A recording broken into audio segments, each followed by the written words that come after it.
இயேசுவுக்கே புகழ்.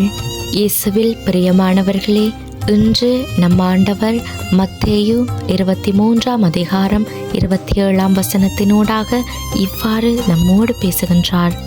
நீங்கள் வெள்ளையடித்த கல்லறைகளுக்கு ஒப்பானவர்கள். இந்த நாள் அனைவருக்கும் ஆசீர்வாதம் நிறைந்த நாளாக இருக்க முதல்ல ஆண்டவரை நோக்கி அனைவருக்காகவும் வேண்டுகின்றேன். பிரியமானவர்களே, ஆண்டவர் இன்றைக்கு மிகவும் அருமையான ஒரு வார்த்தையை நமக்கு கொடுத்திருக்கின்றார். இந்த வார்த்தையை அன்று ஆண்டவர் இயேசு மறைநூல் அறிஞர் பரிசேயர்களை பார்த்து கூறினார்.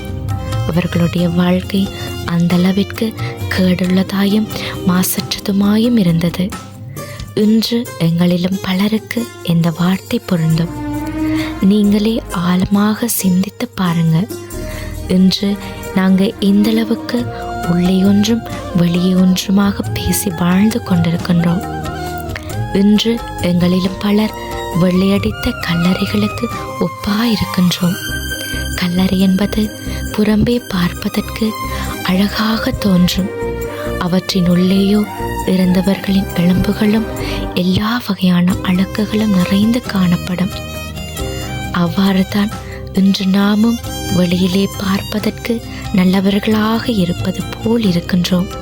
உள்ளேயோ கெட்ட எண்ணங்களும் தேவையில்லாத சிந்தனைகளும், அடுத்தவர்களை பற்றி இழிவாக பேசுவது, தவறான எண்ணத்தோடு பிறரோடு பழகுவது, இப்படியாகத்தான் நாங்கள் இன்று வாழ்ந்து கொண்டிருக்கின்றோம்.